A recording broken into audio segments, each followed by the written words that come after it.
a la página, nos vamos hasta Huacho.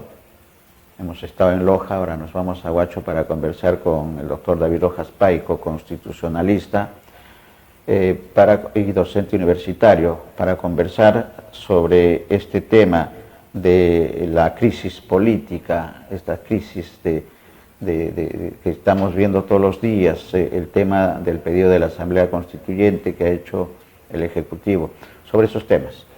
Me dice que ya lo tenemos, le damos la bienvenida.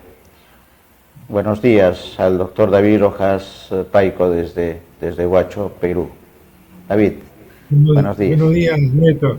Después de unas vacaciones, nuevamente obligado. Programa para conversar temas de actualidad política. Y efectivamente, pues, no podemos hablar solamente de una crisis política, sino de una crisis estructural, que no es de ahora y que se ha venido incubando de mucho tiempo atrás. Incluso en un momento determinado el año pasado, cuando se hablaba del bicentenario, hablamos, ¿no?, de que a lo largo de todos estos 200 años nosotros no habíamos podido cuajar como una república democrática, y todavía estaba vigente lo que decía el historiador Basadre, de que el Perú sigue siendo una posibilidad, ¿no? Y actualmente algunos historiadores, porque en este caso tenemos que apelar a la historia, que es la que nos marca el derrotero de cómo es que llegamos, ¿no? El historiador Antonio Zapata, que es profesor en la Universidad Católica sobre historia, él dice, ¿no?, de que ya estamos en una situación, hablando en forma metafórica, de una lancha que se está hundiendo, y que ese hundimiento es inevitable y que tenemos que prepararnos para ese momento, ¿no? Un poco para describir la situación sobre la cual estamos nosotros atravesando. Y es que en esta crisis que se ha generalizado, lo que realmente se ve es lo que siempre hemos señalado, que hay dos Perús, ¿no? El Perú capitalino y el Perú de provincia. Y hay un abismo, sobre todo en el grado de desarrollo que hay entre la capital, con un centralismo acendrado, y el resto del país, ¿no? El día de hoy, por ejemplo, nos enteramos que en las Bambas ha habido represión, probablemente habrá muertos y heridos, y eso definitivamente nos da una lectura, ¿no?, de que hay un conflicto social muy agudizado, que va a ser difícil que salgamos de ahí de alguna manera inmediata. Por otro lado, paralelamente a ello, se comienza a hablar de que se vayan todos, que haya nuevas elecciones generales, que estamos atravesando un momento constituyente, ¿no? Y salen unas voces diciendo, ¿no?, de que ese no es el momento para una asamblea constituyente porque estamos en crisis, que es un argumento que lo utilizan quienes están en contra de esto, ¿no? Pero cuando revisamos históricamente nuestra historia, vamos a darnos cuenta, ¿no?, que justamente son las crisis y las revueltas sociales las que han generado nuevas constituciones. O sea, lo que afirman los defensores de no entrar a un proceso constituyente se desdice con lo que la historia nos señala, tanto a nivel de internacional como nacional, ¿no? Nosotros, por ejemplo, si hacemos un análisis histórico de cómo nace el Perú nace sin ciudadanos, de acuerdo a las estadísticas, en un censo de 1812, donde se señala, ¿no?, de que la población tiene un total de 1.600.000 habitantes, de los cuales el 63% son indígenas, el 19% son mestizos y el 6% son pardos y esclavos, y solamente un 11,8, es decir, 12% son españoles y criollos que fueron para quien se hizo la, la independencia, ¿no? Copiando un modelo de régimen democrático que en la actualidad debe existir con partidos realmente que funcionan como tales. Y justamente esa es una de las gran tragedias. Justamente acabamos de escuchar al doctor que ha antecedido al uso de la palabra, donde se da cuenta pues de que las reglas de juego se cambian de acuerdo a los intereses de quienes están en el Congreso, ¿no? Que quieren seguir perpetuándose ahora a través de los gobiernos locales y regionales. En ese escenario tenemos que tener claro de que no es malo hablar de un momento constituyente. Yo creo que debe irse a un proceso de discusión rico y abierto para ver realmente cuáles son nuestros problemas, ¿no? Y no debe eso asustarnos que va a ser virulento, violento, porque al final de cuentas, si han fallado los poderes institucionalizados, es el pueblo como soberano quien tiene que dar la solución, ¿no? Entonces, ¿por qué temer al pueblo que opine respecto a los problemas que se están dando? Porque la gente no es loca, o sea, los reclamos que hay en el sur, de los agricultores, en Tocache, en varias partes del Perú, donde hay una agudización de los conflictos sociales debido al alza de costo de vida, de la cual interviene también un factor externo que es la guerra de Ucrania, ¿no? Está generando un malestar de tal manera que si nosotros no vamos hacia un diálogo abierto, vamos a llegar a una conflagración social en nuestro país, ¿no? Y lo que se va a venir después de eso va a ser un autoritarismo fascistoide que va a vulnerar mucho más los derechos o los pocos derechos que nos quedan. Entonces, el panorama es bien sombrío. El panorama nos está dando una lectura de que debemos dialogar respecto a los principales problemas que hay, ¿no? Ahora bien, ¿qué nos garantiza pues de que los interlocutores de este diálogo realmente lleguen a una conclusión? Yo pienso de que el pueblo, la población, la mayoría que es golpeada, tiene que organizarse, independientemente de los grupos políticos que están en el poder, porque es la única garantía de que ellos defiendan sus propios intereses. El pueblo organizado tiene necesariamente que exigir ese cambio de rumbo, tiene que exigir que se cumpla con aquello que se ha prometido, y cuando el pueblo se moviliza, se logran cosas, ¿no? Por ejemplo, en el caso de los ganaderos lecheros, ¿no? Que se organizaron y han podido lograr de que ya no se compre leche en polvo para el procesamiento de leche gloria, sino se les compre a los ganaderos leche fresca, ¿no? Y de tal manera que han conseguido un apoyo, o mejor dicho, un dispositivo legal que les garantiza a ellos que puedan vender su producto, ¿no? Y es que uno de los factores que más está descuidado es la seguridad alimentaria, ¿no? ¿Por qué? Porque hay oligopolios que están dedicados a la industria alimentaria, hay oligopolios o monopolios que están encaramados en el sistema financiero, hay oligopolios y monopolios que están en el sector minería, y el Estado, o en todo caso el Tribunal Constitucional, últimamente exonera de multas y de tributos miles de millones de soles a estos grupos de poder, ¿no? Entonces, en ese escenario, es obvio pues que hay un descontento total porque la población no tiene solución a su problema más álgido. Ernest Mandel señalaba de que en el siglo pasado de que los inversionistas en condiciones normales no quieren que el Estado participe en la economía porque es una economía libre y la oferta y la demanda es la que determina. Pero cuando hay épocas de crisis quieren que el Estado intervenga, pero para favorecer sus intereses. Y eso es lo que está pasando actualmente, ¿no?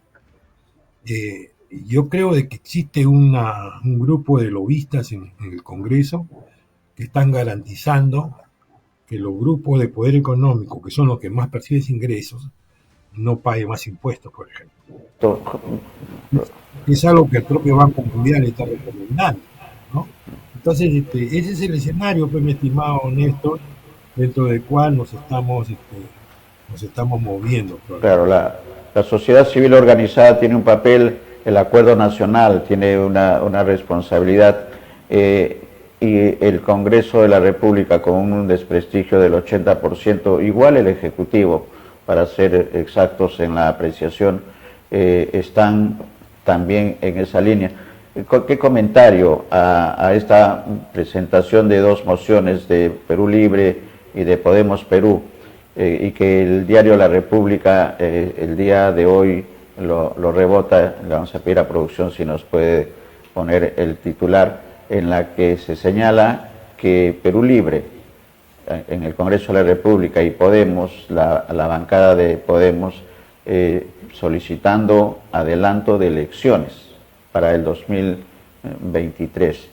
Eso puede solucionar, es una solución al grave problema de inestabilidad política, social y económica del país, David. A ver, primero tendría que aclarar el tema del acuerdo nacional, porque yo considero que el acuerdo nacional nace con la caída de Fujimori e impulsa 32 políticas públicas para modernizar la gestión del Estado, es decir, para hacer un Estado mucho más dinámico y de cara a la población. No hay que olvidar que el Estado es una organización que es creada por la propia sociedad civil y está delimitada por una constitución, ¿no? Entonces, en el año que cae Fujimori, en el año 2000, ya estaba vigente la constitución del 93, ¿no? Entonces, el Estado que se establece ahí es el mismo Estado que ha seguido haciendo crisis después del decenio de Fujimori y después de los gobiernos de Toledo, de Alan García por segunda vez, Ollanta, Kuczynski, Vizcarra y toda la generación que ha seguido hasta ahora, ¿no? Y se ha convertido en un modelo inviable. ¿Por qué? Porque lo que privilegia es la rentabilidad de los factores políticos de poder, económicos de poder. Y entonces el acuerdo nacional no ha avanzado mucho en eso. Puedo decir que hay figuras rescatables, por ejemplo, el arzobispo Castillo, el arzobispo Barreto, que de alguna u otra manera tienen pues atribuciones morales. Es más, creo que participan del pensamiento de Gustavo Gutiérrez, ¿no? De la opción por el oprimido. Entonces son gentes que pueden ser interlocutores en los diálogos que puedan darse. Pero otras figuras, yo dudo mucho que pueda tener credibilidad, por muy doctos que sean. Y además, en una situación de esta, no solamente es en lo académico, las vacas sagradas que van a solucionar el problema, es los principales interesados, y los principales interesados es la población. Y la población va a ir generando su propio bagaje cultural que les permita reivindicar sus derechos. No hay otros, ¿no? Entonces, eso es bueno aclararlo porque no vayamos a pensar que si juntamos al acuerdo nacional y se ponen de acuerdo los empresarios con la CGTP y con los partidos políticos, ya vamos a salir de esto. No, porque el modelo no está permitiendo justamente que haya realmente una justicia social. Por ejemplo, derechos que se habían reconocido con la Constitución del 79, como el derecho de acceso a la vivienda digna, no existe en la Constitución del 93, por lo tanto la vivienda se convierte en una mercancía fuera del alcance de la población. El dar derecho al agua, un carácter de derecho fundamental, que incluso está dentro de lo que es la Agenda 2030, también es una situación que no se quiere reconocer, más bien al contrario, se está incentivando más la privatización del servicio de agua potable. Entonces son hechos concretos que el Acuerdo Nacional no ha hecho absolutamente nada. Por lo tanto, creo yo de que el tema central acá es que si hay diálogo, tiene que haber organizaciones de la población, de los ciudadanos, de los sectores democráticos que puedan ir hacia una solución del problema. Y en ese sentido, estoy plenamente de acuerdo con lo que ha planteado Verónica Mendoza, en la medida de que se tienen que plantear 3 niveles de solución del problema, ¿no? Un plan para las emergencias de primer orden, un plan de reformas para ver qué cosa es lo que hay que mejorar y un plan constituyente que será pues el que va a determinar cómo debe funcionar el Estado en el futuro. Y eso lo tiene que hacer el pueblo, porque las autoridades, los poderes públicos están en otra sintonía, están al margen de los intereses reales de la población. Ahora, con respecto al tema de los proyectos de ley y todas esas cosas, todos sabemos de que en el Congreso juegan su propio partido, pero a la hora de votar, por ejemplo, en el caso que estábamos escuchando hace poco, de conveniencia de los partidos políticos para poder postular en los gobiernos nacionales, más de lo mismo. Han exceptuado la reforma política. Los partidos políticos funcionan de acuerdo a como le da la gana, no se cumple con la ley de partidos políticos.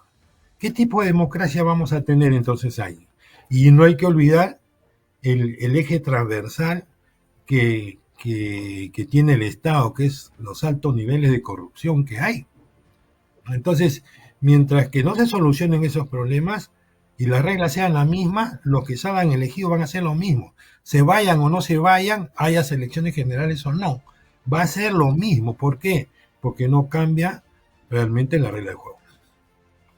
Ya cumplió, ya llegó a su límite, pero ¿cómo lograr la nueva constitución?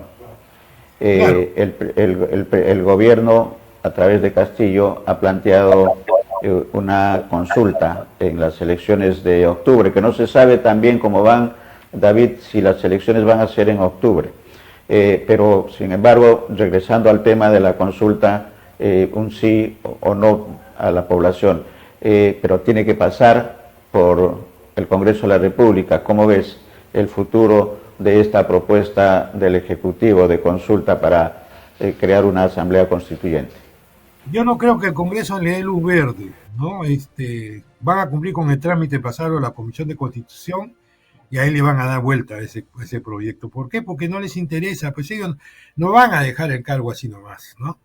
Además, yo observo pues de que la presidenta del Congreso tiene pues también sus apetitos de ser presidente de la República, ¿no? De alguna manera también tiene sus intereses. No por algo se fue a España a conversar con grupos fascistas de Vox, ¿no? De Vox, perdón.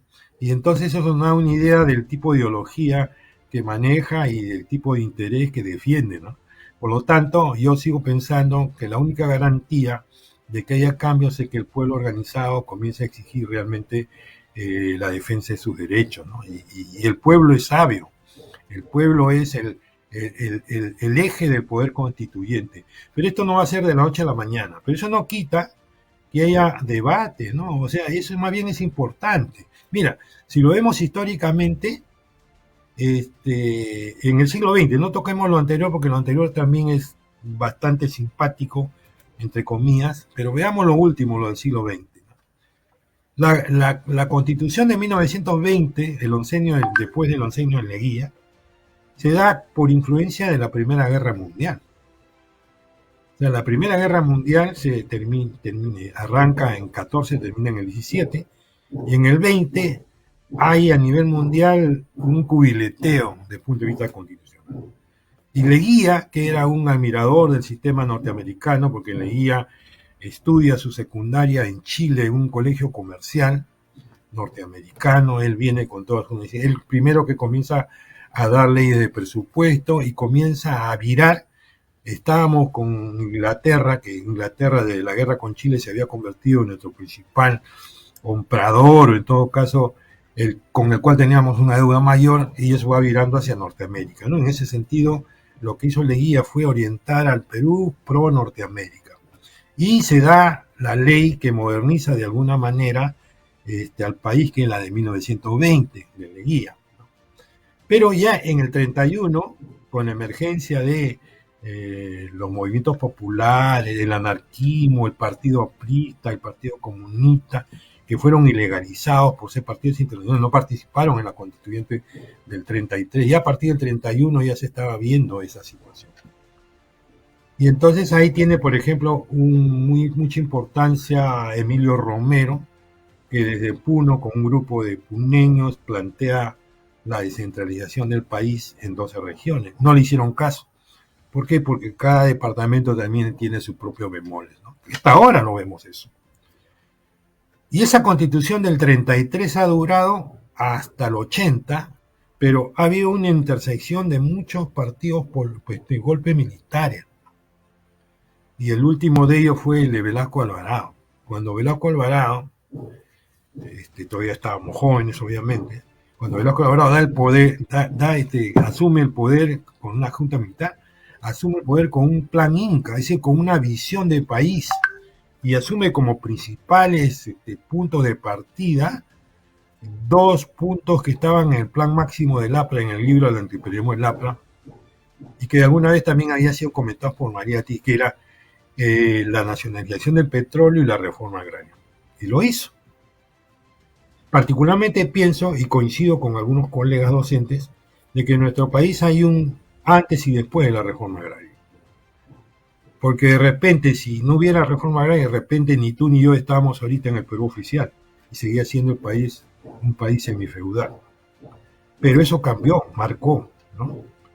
Y después ha venido pues ya el tema de la Constitución de 79, que fue producto del impulso de los paros nacionales, sobre todo el paro del 19 de julio de 77, para presionar a Morales Bermúdez, que había comenzado a desarmar todo el grupo de reformas que había hecho la primera etapa a cargo de Velasco. Y fue la movilización popular la que impulsó el cambio constitucional, ¿no?